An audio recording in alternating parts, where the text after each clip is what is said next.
and the way out.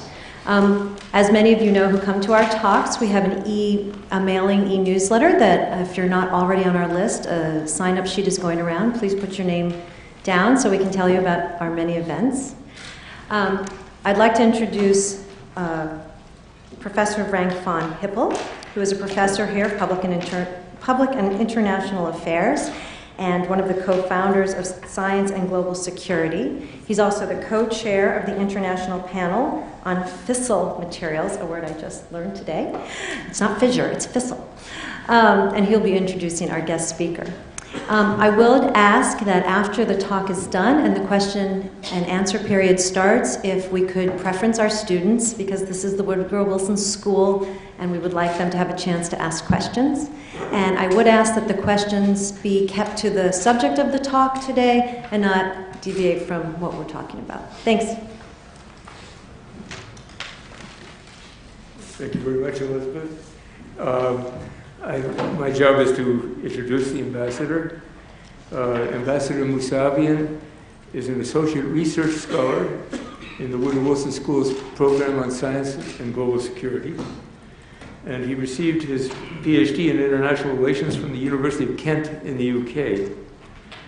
He has been an important positive influence in Iran's foreign policy for 30 years. In the 1980s, he rose to Director General of the Foreign Ministry's West European Department. In the 1990s, he served as Iran's ambassador to Germany and, among other things, helped arrange the release of Western hostages held in Lebanon and the largest ever exchange of prisoners between Israel and Hezbollah. In 2001, as head of the Foreign Relations Committee of Iran's National Security Council, he facilitated Iran's cooperation with the U.S. against Al-Qaeda and the Taliban in Afghanistan. What is most relevant to this talk, however, is that during 2003 until 2005, Ambassador Mousavian was a leading negotiator and spokesman for Iran in its nuclear negotiations with the European Union and the International Atomic Energy Agency. After President Ahmadinejad's election in 2005, Ambassador Mousavian moved to another branch of Iran's government and served as foreign policy advisor to the Secretary of Iran's Supreme National Security Council. In April 2007, however, he was arrested and charged with espionage and revealing secret documents to Western officials. He was cleared of these charges, but because of his open opposition to the nuclear and foreign policy of the Ahmadinejad administration, he was given a 2-year suspended jail sentence and barred for 5 years from serving in Iran's diplomatic corps. Iran's loss has been Princeton's gain, however. Ambassador Mousavian is currently researching on Iran's nuclear diplomacy, and in this talk he will provide an early version of his conclusions and recommendations. Thank you, Ambassador.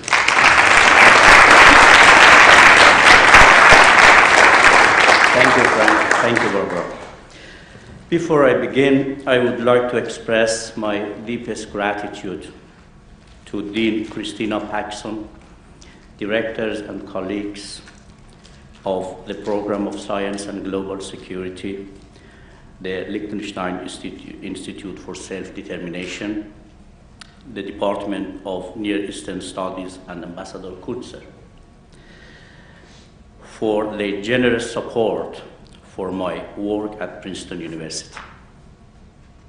In my 1.5 years at Princeton, I have been thinking about the origin and evolution of the crisis over Iran's nuclear program.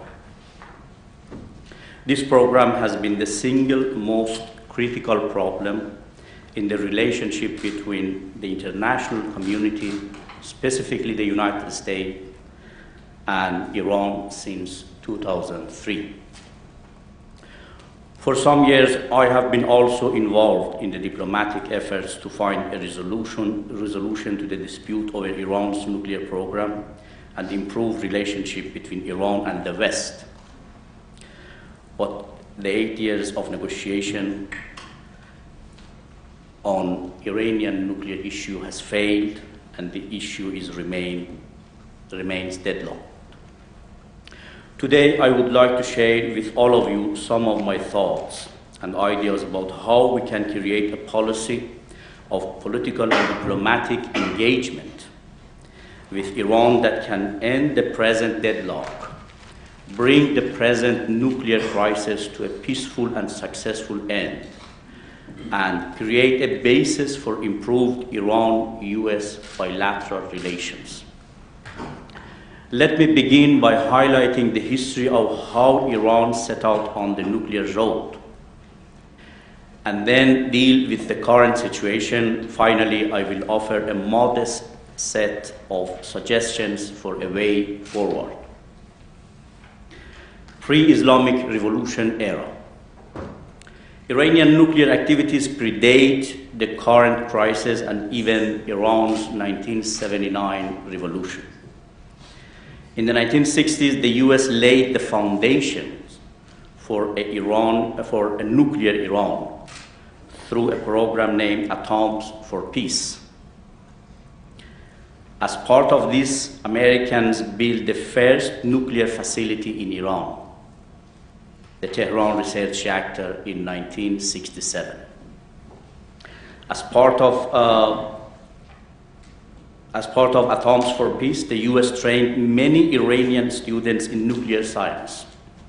One of those American trained students was Ali Akbar Salehi, who earned his PhD from MIT, then served as the head of Iran's Atomic Energy Organization, and was recently appointed as the Foreign Minister of Iran. In 1970, the US proposed that Iran build 23 nuclear power plants by the year 2000. This was despite the fact that Iran had large oil and gas reserves. The race for Iran's nuclearization commenced, with European and American competing for contracts worth billions of dollars. Countries like Germany, France, the UK, and South Africa signed over $5 billion worth of contracts for nuclear power plants and enrichment facilities. To make sure the US got its share of Iran's nuclear contract, in 1976, President Gerald Ford signed a directive offering to support Iran in developing a complete nuclear fuel cycle, including the capability to enrich uranium, the technology that is required to make nuclear weapons material. This was not seen a problem since Iran was ruled by the Shah, who the US had put in place by engineering a coup in 1953 that overthrew the democratically elected government of Iran. There is compelling public evidence that the Shah of Iran had ambitions to acquire nuclear weapons. When the Shah was asked by a French journalist in 1974 whether Iran would pursue a nuclear weapon, he replied, "Certainly, and sooner than one would think." After India tested a nuclear device that same year, he said, "If other nations in the region acquire nuclear weapons, then perhaps the national interest of any other country will demand the same." In a classified report in the mid-1970s, the CIA stated that if the Shah is alive in the mid-1980s, and if other countries, particularly India, have proceeded with weapons development, we have no doubt that Iran will follow suit. I'm convinced if the Shah were in power today, Iran would have many nuclear power plants, industrial-scale uranium enrichment facilities, and that Iran's nuclear arsenal would be on par with those of Pakistan and India. Now, 32 years after the revolution, the West owes a debt of gratitude to the Islamic Republic of Iran, because Iran has neither nuclear bomb nor has diverted its nuclear program toward military purposes. After 37 years, Iran's single nuclear power plant at Bushehr is not yet operational. And the uranium enrichment plant at Natanz even does not have enough centrifuges operating yet to provide the fuel for the Bushehr reactor. Post-Islamic era. After the 1979, Iran's new leadership did not share the Shah's nuclear ambitions. The new government wanted to shrink the nuclear energy program it inherited. Imam Khomeini, the Islamic Republic's founder, opposed weapons of mass destruction on ideological and moral grounds. This was despite Iraq's use of chemical weapons against Iran in the 8 years war that followed Saddam Hussein's invasion of Iran. In addition to Non-Proliferation Treaty, NPT, Iran signed the Chemical Weapons Convention, the Biological Weapon Convention, and the Comprehensive Nuclear Test Ban Treaty. In 1995, Ayatollah Khamenei, the successor to Imam Khomeini, officially affirmed Iran's opposition to nuclear weapons by issuing a religious directive called Fatwa, banning the production, storage, or use of nuclear weapons.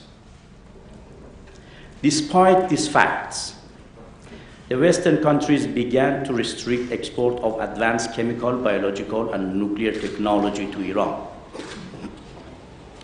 Due to these circumstances, Iran decided to become self-sufficient in chemical, biological, and nuclear technologies and sought to complete the unfinished projects, gain capabilities, deter, and defend against foreign aggression.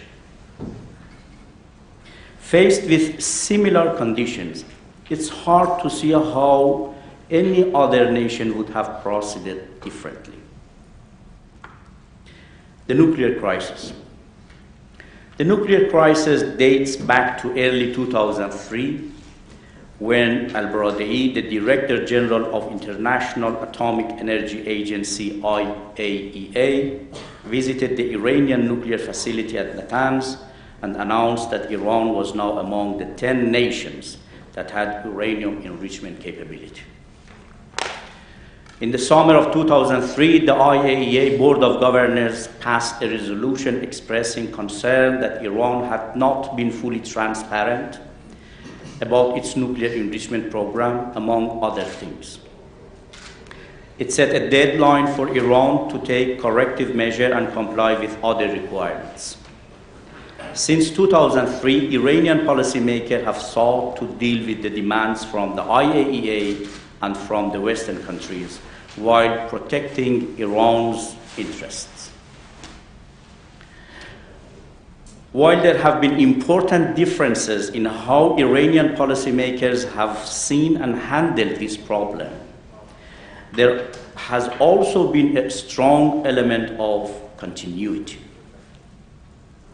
Because of the role played by Ayatollah Khomeini in the Islamic Revolution of 1979, under Iran's constitution, the Wali Faqih, the religious leader, is the ultimate decision maker on national interest issues. He stands above parliament and the president. Ayatollah Khamenei has played this role since 1988. This means that he has had the deciding role on Iran's nuclear policy and will continue to do so for the foreseeable future. I would like to briefly discuss Iran's nuclear diplomacy during the 10 years of President Khatami and Ahmadinejad by exploring the differences, similarities, and consequences of their approaches. I served as the spokesman of Iran's nuclear negotiation team during the Khatami administration, which lasted until 2005. Iran's position at that time was based on two red lines that the country was unwilling to cross. The lines were, first, not to surrender Iran's right to peaceful nuclear technology, including enrichment, and second, avoid a referral of Iran's nuclear case to the United Nations Security Council. Under President Khatami, Iran decided on policy of confidence building with the IAEA and the West. This involved cooperation with the IAEA and negotiation with the UK, Germany, France, who became known as the EU3, and with Russia. Iran also provisionally implemented the additional protocol. This commits a country to be more transparent about its nuclear program. Iran decided to give IAEA inspectors access even beyond the requirements of the NPT's additional protocol. The policy of confidence building and negotiation brought Iran a number of successes. First, the IAEA confirmed that no material from Iran's nuclear program had been diverted toward nuclear weapon development since the 1979 revolution. And therefore, there was no need to bring the issue to United Nations Security Council. Second, Iran mastered uranium enrichment and made progress on several key nuclear projects while securing international recognitions of its nuclear rights. These included the development of the heavy water project in Iraq, the completion and launch of the uranium conversion facility in Isfahan, and production of 1,000 centrifuges in the enrichment facilities of Natanz. Iran managed to improve its relation with major powers such as the EU, Japan, China, India, while the United States failed to convince the world to join in its hostile stance toward the Iranian nuclear program. Iran also made some concessions. Specifically, Iran suspended uranium conversion at its facilities in Isfahan, as well as the production and assembly of centrifuges in Natanz for 8 months, and the introduction of uranium hexafluoride gas into centrifuges was also suspended for 20 months. Khatami administration came under fire at home from radical politicians for making these concessions. Critics used the nuclear issue as one of the main campaign platforms for the election in 2005. They transformed the nuclear issue into one of national pride and to sideline moderate political camps. Understanding domestic political situation is essential if we hope to find a realistic solution to the Iranian nuclear issue. Iran and the West failed to finalize a deal during President Khatami because of 2 issues. First, the US was not on board and the Bush administration wanted a hard-line position on Iran. Second, Iran is willing to take temporary confidence-building measures, including enrichment suspension, made some Western countries wrongly assume that Iran could be pressured into permanently abandoning enrichment. This attitude ultimately led the religious leader to change the direction of Iran's nuclear diplomacy during Ahmadinejad's presidency. Let me now turn to nuclear diplomacy during President Ahmadinejad. The defense of Iran's nuclear right was the only red line for the new administration. They were not taking care about referral to United Nations Security Council. This new approach was marked by a determination to push forward with nuclear activities with little concern for international consequences. The benefits of this policy. In the past 5 years, the number of centrifuges at Natanz enrichment facility increased from 1,000 to 10,000. Iran has built up a stockpile of 4 tons of low-enriched uranium. Iran also has begun to enrich uranium to 20% and now has a stockpile of 40 kilograms.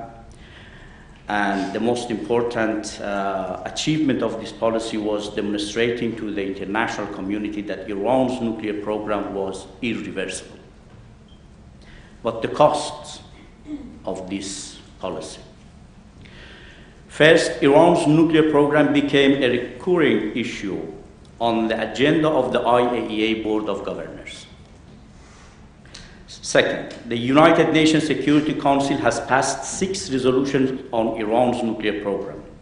It has declared Iran's nuclear program to be a threat to international peace and security under Chapter 7 of the United Nations Charter and imposed severe economic sanctions on Iran.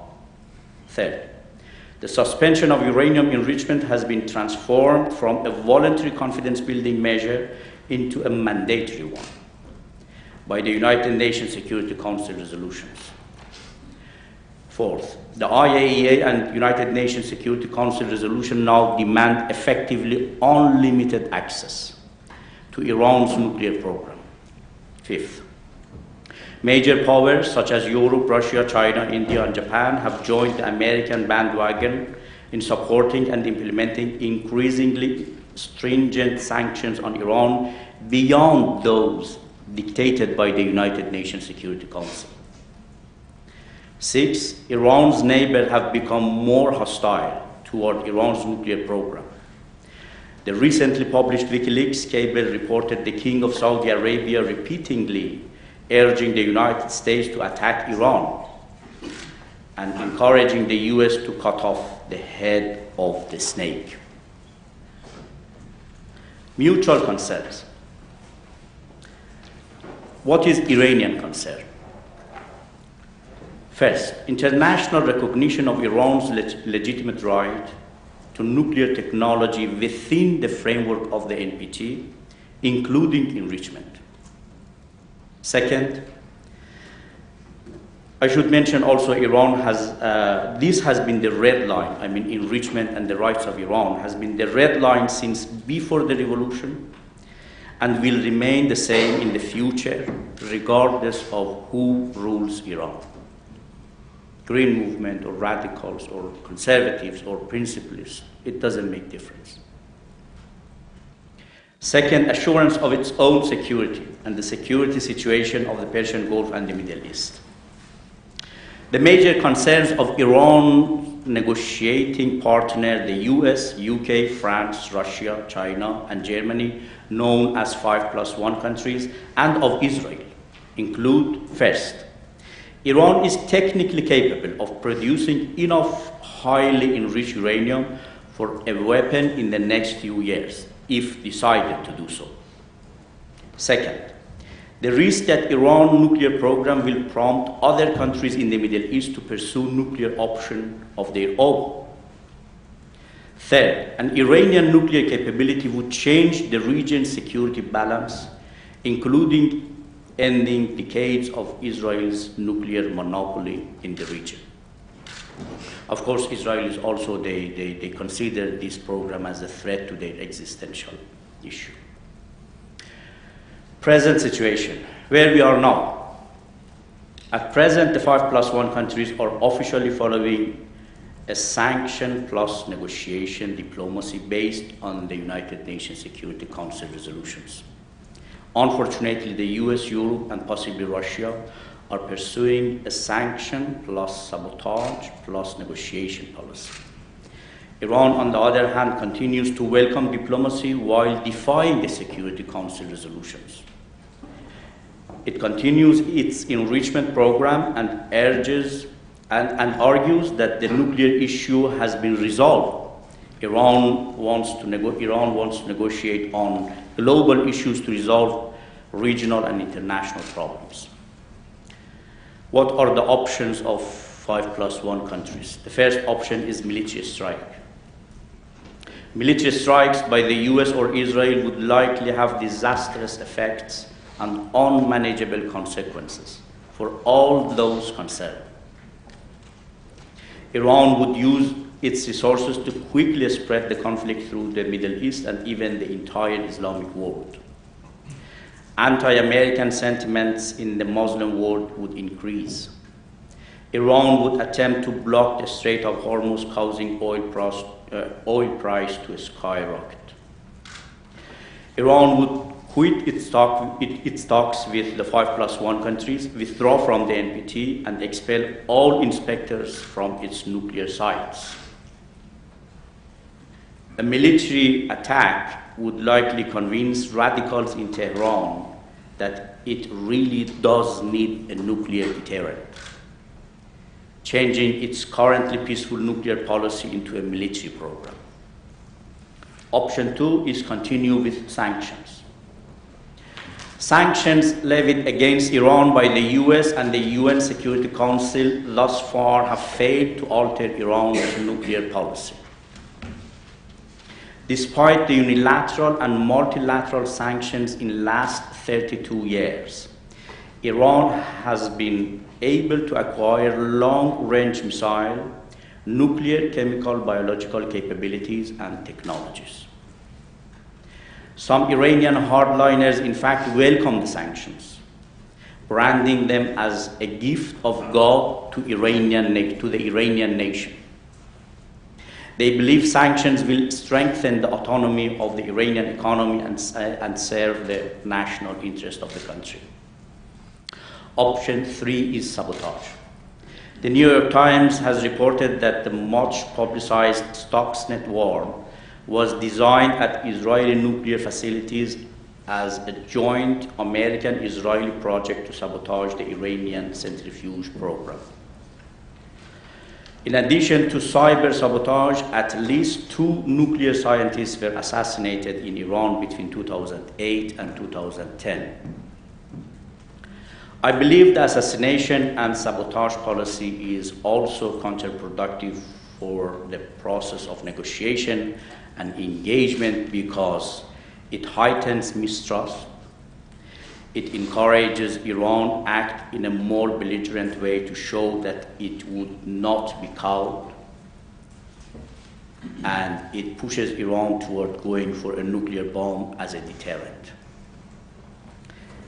By further pursuing the sabotage option, the United States sacrificed its long-term interest for short-term achievements by thickening the wall of mistrust between the two capitals, leaving less chance for success in engagement policy. Such approaches make it increasingly difficult for Iran's leader to compromise, fearing accusations by their domestic opponents of surrendering to foreign pressures. Since a military strike, sanction, and sabotage will not compel Iran to stop its nuclear program or to comply with the United Nations Security Council resolutions, this leaves diplomacy. A diplomatic process looks possible. There have been unprecedented steps toward engagement taken by Presidents Obama and Ahmadinejad over the last 2 years.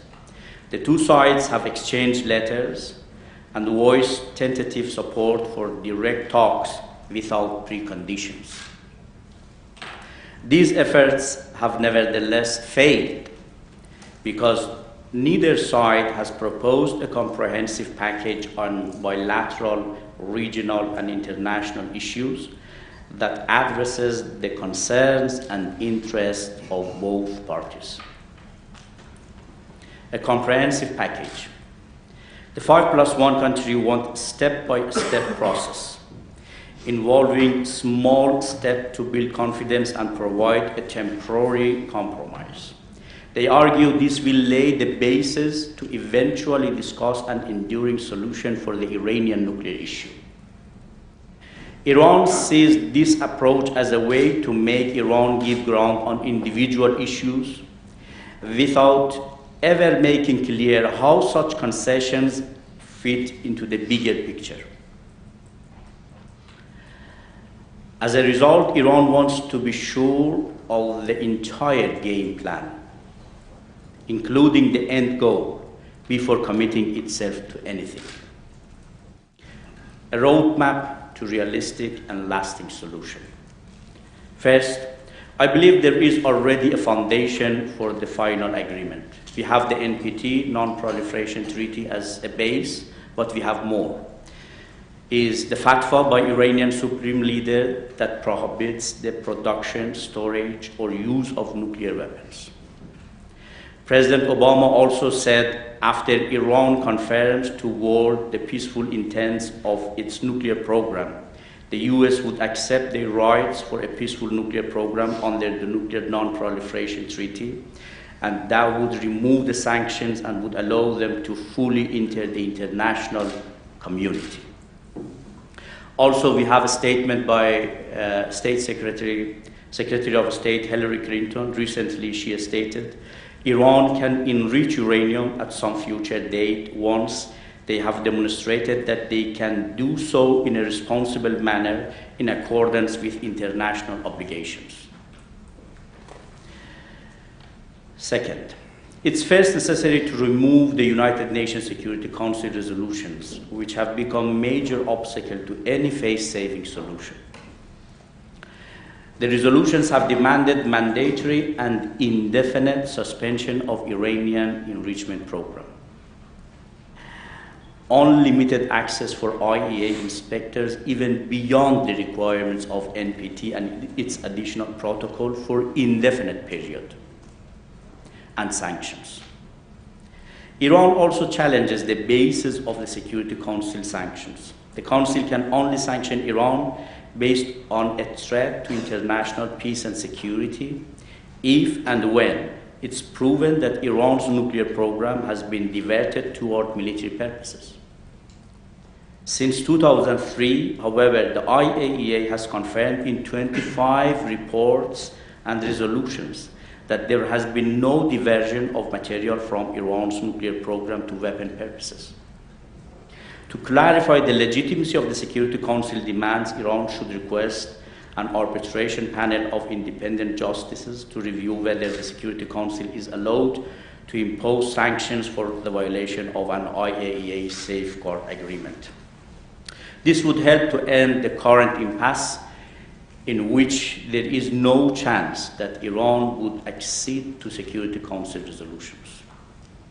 Third, to ensure transparency. This is what the international community, they are requiring Iran. Always they are emphasizing on the transparency. To ensure transparency about its nuclear program, Iran could adhere to all international nuclear conventions and treaties at the maximum level of transparency defined by the IAEA, International Atomic Energy Agency. But Iran should not be required to accept discriminatory constraints or obligations that go beyond international arrangements, rules, and regulations. 4. In return, the 5+1 countries should remove Iran's nuclear file from the agenda of IAEA and Security Council, recognize the rights of Iran for peaceful nuclear technology, including enrichment, lift the sanctions as required by the NPT, and also as required by the NPT, cooperate with Iran on the development of peaceful nuclear technology. 5. The United Nations Security Council, in cooperation with regional powers, should proactively pursue the elimination of weapons of mass destruction from the Middle East. And finally, I believe that a policy of engagement supported by a comprehensive package for negotiation on both Iran-US bilateral relations and the nuclear issue simultaneously is essential to end the present deadlock. Unfortunately, the US has put all the eggs of engagement in the basket of nuclear issue, while there are many major areas where the US and Iran have joint interests, to name a few: stabilizing Afghanistan and dealing with the Taliban, neutralizing Al-Qaeda, stemming international drug trafficking, and developing Iran's energy sector. A comprehensive agenda, including all bilateral, regional, and international issues, should be discussed through direct talks while the issues of common interests are given priority and hostile actions are put on hold, at least for the duration of the negotiation. Such an approach could bring Iran-US hostilities and the present nuclear crisis to a peaceful and successful end. Thank you very much for your patience. Now I welcome your questions.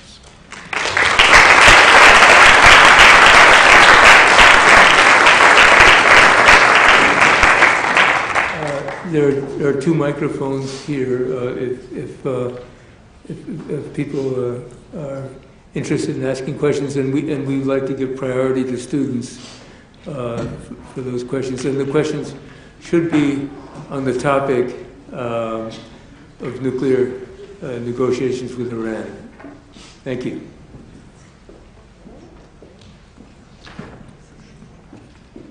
Hi, thank you very much for your talk. My name is Jordan Reimer. I'm a first-year student at the Woodrow Wilson School. Master's student. My question is that in 2003, it's been reported that Iran sent through this back channel through Switzerland a comprehensive arrangement on a settlement for Middle East conflict, on Iraq, Afghanistan, and nuclear issues. And it sounds like you're in favor of this comprehensive deal. Assuming that the U.S. would be willing to go back to that 2003 offer, do you think Iran would realistically be willing to use that as the basis for future negotiations? Thank you. I think it was about 4 or 5 days ago which we read the news. Al-Baradei wrote in his memoir that in September 2009, Ahmadinejad has asked him to talk with President Obama for direct talks on a comprehensive package.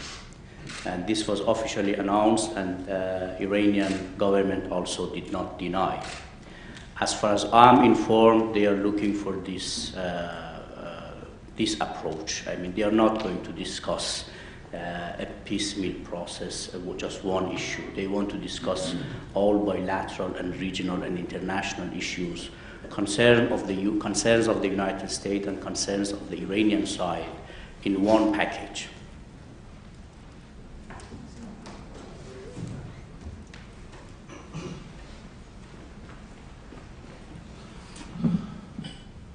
Ambassador Mousavian, thank you very much for coming and speaking to us today. My question is about the enrichment facility at Qom and about the fact that Iran obviously didn't disclose this until after President Obama and other Western leaders made comments about it. And I'm wondering whether this is evidence that Iran is approaching nuclear negotiation in bad faith, and that they're trying to disclose elements of their nuclear program, perhaps to hide other military motives. So I'm wondering about whether you could respond to these sorts of allegations and why we should, trust Iran sufficiently after the revelations of the Qom facility. Yeah, although I was in National Security Council as the head of Foreign Relations Committee from 1997 to 2005, but believe me, I heard the news of Qom facilities first time in a seminar joined by President Obama and Sarkozy. For the first time, it was, I think, in 2010. The president announced 2009. And I didn't know also. But Iranian justification is this. They say in the framework of additional protocol, they should have informed. But in the framework of safeguard agreement, the member state should only inform the IAEA just days before of introduction of gas to centrifuges. After we left office in 2006, Iran stopped implementation of additional protocol because the file was referred to United Nations Security Council from IAEA, and the resolution 1969 and later 1373 was passed. In protest to this move from 5+1 side, Iran stopped implementation of additional protocol. There is this argument. I mean, they 5+1, they are saying that in the framework of additional protocol, you should have informed Iranians, they say, in this period, we have not been member of additional protocol, we have not been implementing, we have informed the IAEA, and we have not been forced or obliged to inform. But let's go a little bit beyond this. The approach of negotiation is a big problem from both parties. From 5+1, they discuss about negotiation. Even the United States is talking about engagement. But at the same time, you can see the most hostile actions ever after Revolution 1979 against Iran in this period. The most comprehensive sanctions passed by Congress, the most comprehensive sanctions by United Nations Security Council. Iranian side, they say, we don't know, are you really inviting for a genuine engagement and negotiation, or are you are just using the negotiation for sanction pressures, threats, and so on. So, and the 5+1 also they have the counter discussion. They say Iranians, they are using just negotiation in order to use and to buy the time to develop. That's why I believe they both parties, they have to stop. They really need to stop. They have to touch immediately the core issue. What is the core issue? For the 5+1 is diversion. They want to be sure that Iranian nuclear program would not be diverted in the future to nuclear bomb. This is the red line. Iranian side also is asking only for its legitimate rights on the NPT, in the framework of NPT. Therefore, if I'm going to propose a realistic approach, as I said in my lecture, 5+1 should inform Iran that we would respect your rights. At the same time, clearly, officially tell the Iranian party, Iranian side, what we do expect you. The problem with the negotiation in 2003 to 2005, which failed, this was exactly the problem. In that period, we were negotiating partner. We implemented additional protocol, suspension, subsidiary arrangements. Even we gave access beyond additional protocol. We gave access to to military facilities. We opened the country completely in order to make sure for them that we are not after nuclear bomb. The European partner was asking us about objective guarantees for non-diversion. In 2 years of negotiation, we were asking them, what do you mean by objective guarantees? And believe me, they did not have one line of definition of what they want on objective guarantees. They should say, what do they mean by objective guarantees? Is it additional protocol? Is it transparency? They should have a package of definition of objective guarantees in one side and recognition of Iranian enrichment rights in the framework of NPT, like any other member, no discrimination. They should put together and negotiate. I'm sure if they go in with this approach, they would be successful.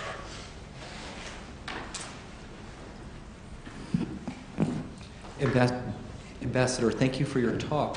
There appears to be a policy debate whether to disassociate the nuclear issue from the entire issue of Iranian-U.S. relations, and the Obama administration has made very clear that it wants to disassociate. And you argue that this is a fallacy or it shouldn't happen. Doesn't that complicate things? For example, if all issues are on the table, wouldn't the issue of, let's say, Iran's support for terrorist groups also be a complicating factor? Can you help us understand and navigate this policy debate of a grand bargain or focus on just the nuclear issue? I understand how important the nuclear issue is for United States and Europe. But my first issue is that why the 5+1 countries, they are not defining their demand from Iranian side for the assurances of peaceful purposes. There is no definition, there is no offer from the 5+1 up to now, after 8 years of negotiation. Second, I believe this would be a mistake for the United States. Now, a president, after 30 years, is in office offering engagement policy to setting aside his policies from the last presidents. But even they don't know what they should do about engagement policy. The nuclear issue is discussing already in the content and in the context of the 5+1. Iran and US, they should have a comprehensive package for their bilateral talks simultaneously. I mean, I'm not saying we should put aside nuclear and discuss bilateral. This doesn't work. This is unrealistic. We should follow the nuclear issue in the context of 5+1, which is already following. But at the same time, the two countries, they should sit together in very official direct negotiations. This is what President Ahmadinejad and Foreign Minister, the National Security Secretary of Iran during the last 2-3 years, they have frequently repeated that they are ready for direct negotiation without precondition to discuss a comprehensive package. This comprehensive package would lead to an immediate result? No. We have common interests like the issues I mentioned. We have much more issues between Iran and the United States, and we have differences. But the problem is that neither for common interest issues nor for the differences, nobody has offered anything. You just mentioned terrorism. It is true that Iran and US, they have differences on terrorism issue. Iranians, they are arguing that the United States is supporting MEK, a terrorist group, which has assassinated, killed more than 1,000 officials after the revolution. And even before revolution, this group, they have assassinated 2 American generals during the Shah time. Iranians, they are arguing that the United States is supporting this group and they are free in the United States. They are arguing that Al-Qaeda was created by United States, Saudi Arabia, and Pakistan. They have created this terrorist group. I mean, this is, Americans also, they have their own concern, but the Americans' concern are not about Al-Qaeda. It is the priority in war on terror, but they know they are in the same boat. Tehran and Washington, they are in the same boat to fight Al-Qaeda. The problem is with the groups, jihadi groups in Palestine-Israeli issue. Hamas, Hezbollah, Jihad Islami, this is the core issue on terrorism. Therefore, they need a base. What can be the base, for example? We have a resolution, I think this is 1373, if I'm not making a mistake, on terrorism. This is the most comprehensive United Nations Security Council resolution on terrorism. We don't have any other international document so comprehensive. Iran has accepted. Iran is the member of this resolution. United States is also the member of this resolution. Why the two sides are not able to agree on this base, to agree on a base, then start cooperation to remove the suspiciousness, the differences, and also to increase the cooperation on the joint interests like Al-Qaeda. There are many, many groups, terrorist groups, that Iranians and Americans, they are on the same side to fight with them. This is the issue.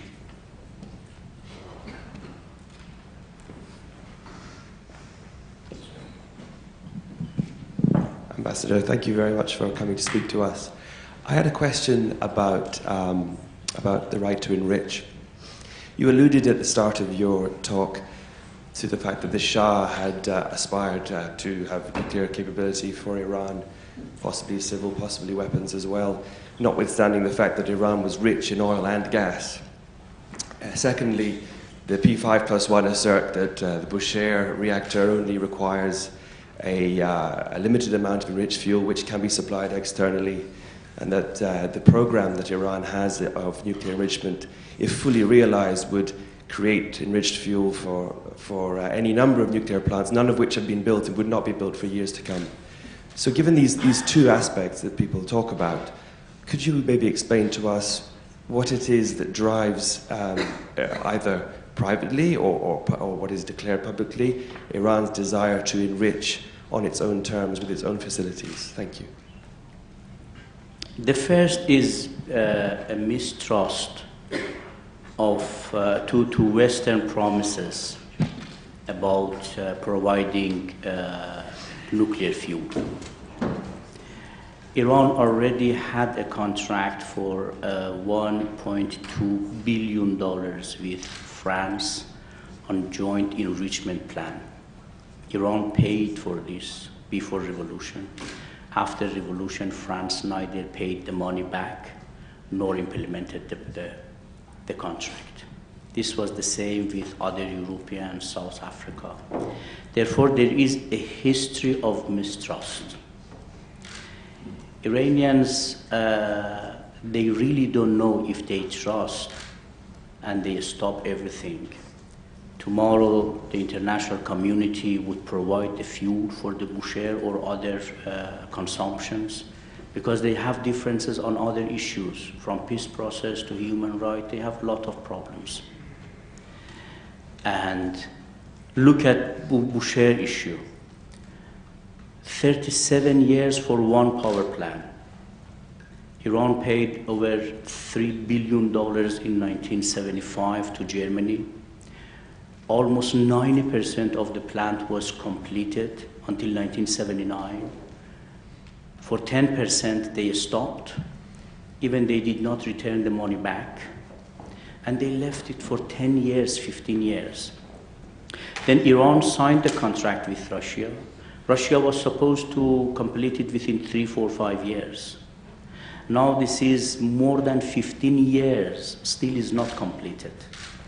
And you read the news that Americans and Israelis, they have convinced Russians to postpone it.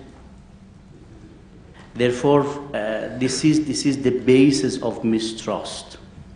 That Iranian, they really cannot, they have a history of 40 years, which I mentioned a part of it.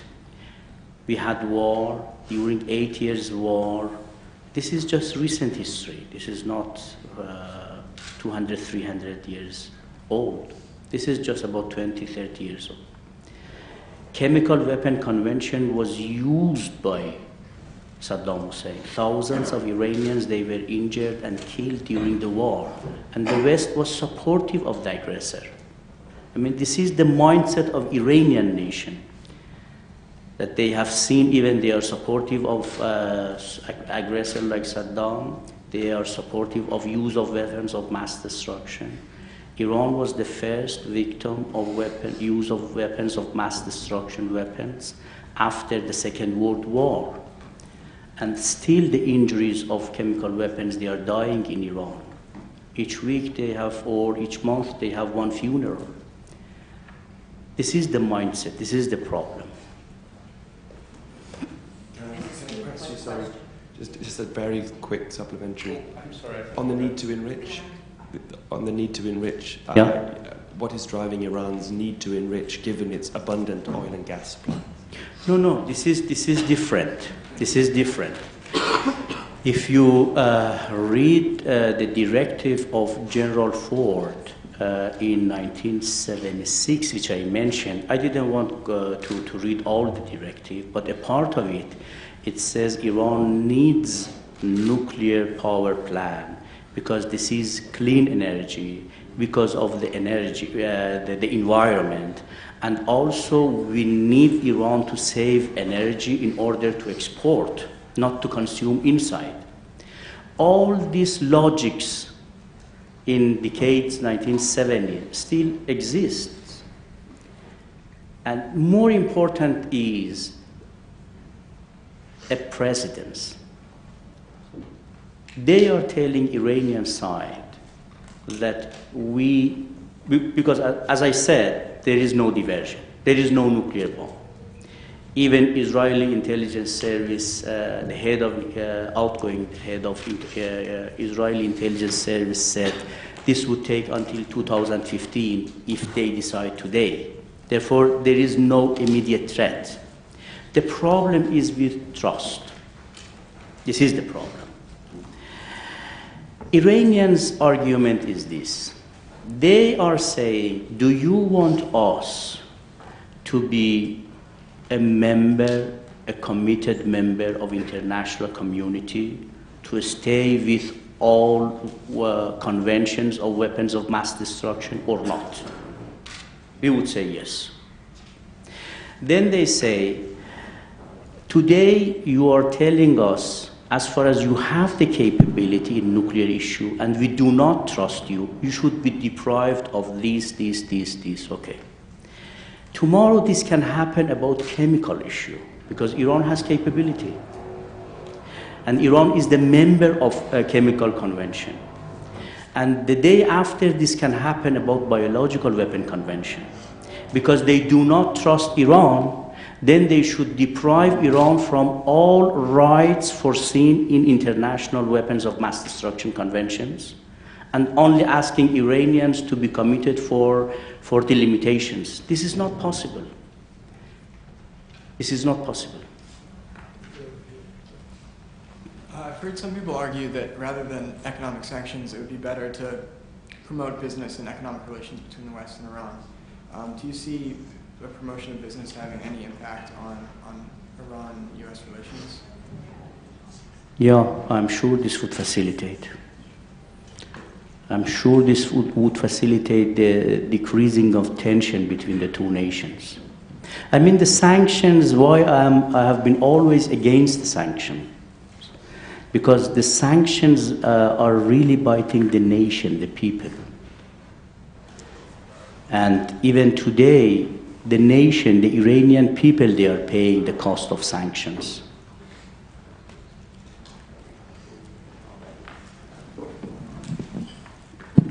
Thank you, Ambassador, for joining us today. You speak a lot of trust. I would like to ask you to further discuss the issue of trust in other Arab players and the Gulf states, because there seems to be a lot of talk between the United States and Iran and other Western countries and Iran, but how are we going to be able to bring in other regional players into any future negotiations or peace process? Yeah, this is a very related question. We need a regional structure for peace and security, which I believe we should do it in 2 steps. One, a regional cooperation system for Persian Gulf countries to involve Saudi Arabia and Iraq and all other nations around Persian Gulf. And the second step, we should expand it for Middle East to include all countries. Like OSCE structure which we have for Europeans, or NATO, or different structures and models exist already. We need a regional cooperation system in order to engage and involve all regional powers. And this should be done, I believe, in 2 steps. First from Persian Gulf, and second from for the whole Middle East, which one part of it would be elimination of weapons of mass destruction in the region. This is not everything. We should have a collective cooperation on combating terrorism. We should have collective cooperation combating drug trafficking and all other issues, the organized crimes and so and so.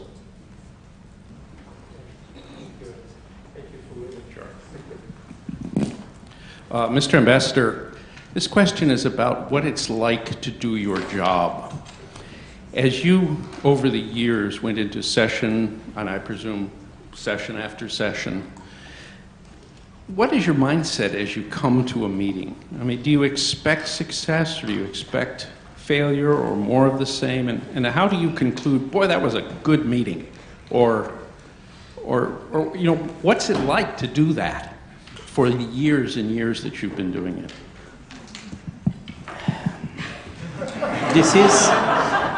This is a good question. I remember when I was ambassador in Germany during 1990 to 1997. Europeans, we had a critical dialogue with Europe. And we were discussing on 4 major disputes: weapons of mass destruction, terrorism, human rights, and peace process. This was the European issues. We had also our own list of issues. I was telling my German counterparts that why you are not ready, we are ready to establish a joint committee with Europe to include all security services, organizations, to define and to agree to fight terrorism bilaterally, regionally, and internationally, collectively, together. And the same proposal I had to the Germans for weapons of mass destruction. For 4 or 5 years, I was emphasizing in order to find a way, a framework to get through, get rid of these problems. They were telling me, oh, if Americans, they hear that we have a joint committee with you to fight terrorism, oh, they would get crazy. This is impossible. Please don't tell this issue anywhere else. Okay, this is my experience. The Europe without US, I believe nothing. Now, during President Bush, okay, you all know the policy of President Bush. That's why I'm emphasizing now. I mean, it is not important if I dislike the policy of Iranian administration or not, even they have been nice to me or not. But the national interest of 2 nations really is in an engagement policy, which President Obama has. I believe if these ideas which I raised today is in the agenda of the 2 countries, even this administration, Iranian administration, then I would be optimistic for a solution. Otherwise, if they just talk and if they just blame each other, there would be any kind of achievement.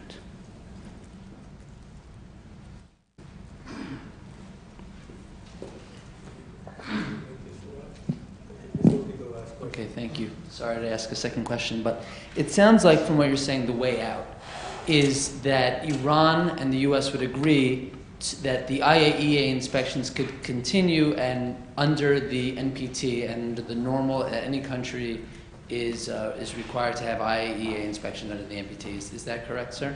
No, more. I'm sorry? More. I am saying what realistically you can expect Iran. Iran's commitment to all international conventions, treaties, arrangements which exist on nuclear issue. Okay. First. Second, at the maximum level of transparency and cooperation, but not beyond the international regulations, not to discriminate Iran. Absolutely. It's my understanding that the whole reason that the Iranian, quote, nuclear crisis happened is because it was announced in about 2002 that there was this new facility that nobody knew about that was opened, and that the MEK passed the information to the U.S.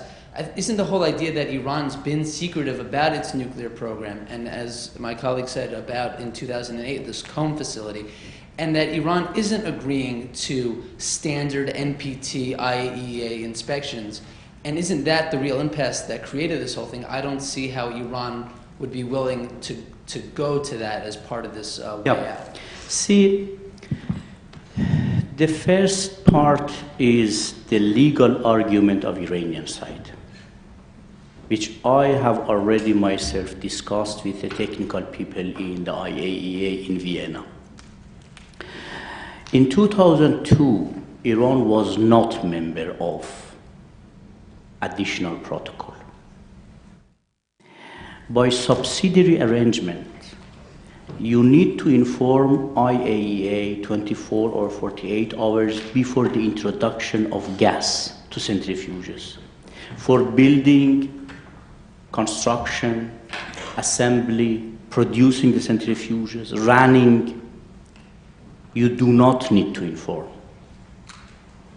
This was the issue. But the world, now be realistic, the world was shocked how after 20 years of sanction and pressures, they have been able to get this technology. When Al-Baradei announced now Iran is among 10 countries which has mastered enrichment technology, the world was really shocked. Legally, this is their argument, Iranian side. But why we started in 2003, during President Khatami, to open up completely? Not only IAEA status, not only NPT, not only safeguard agreement, we accepted additional protocol, subsidiary arrangements also, and we opened the facilities toward IAEA inspectors. At the maximum level you can imagine. We had a huge domestic fighting to let them to inspect the military sites. But that time we did it. The leader also agreed with all these policies. See, this is important because this was not us deciding these policies. These policies were deciding in National Security Council of the country, which the foreign minister is there, defense minister, intelligence minister, the head of army, everybody is there, even Revolutionary Guard commander. They all agreed for these transparencies and confidence building measures. The leader also agreed. But after 2 years, why we had setback? Because, as I said, the Europeans, they were not in position to tell us what do they expect us as definition of non-diversion, objectives for non-diversion. And somehow they were willing to continue this suspension for indefinite period, which nobody in the country was ready to close everything until they wake up and they come and tell you, now we are ready to discuss the objective guarantees. Therefore, for 2 years, Iran has shown the goodwill. This is a history, this is a precedent to the that's why I say, even if today we go back and put all transparency measures which international community expects Iran in one side, and the rights of Iran in other side, then you would ask me whether this would solve the problem or not. I would say no. Because the major issue or the bigger issue is Iran-US relation. Why we didn't have any problem for nuclear during the Shah? Because Shah had a good relation with the United States, then they could have everything. Why the United States is opposing after revolution? Because there is hostilities. That's why I'm emphasizing on simultaneous approach on Iran-US relation also in a comprehensive package.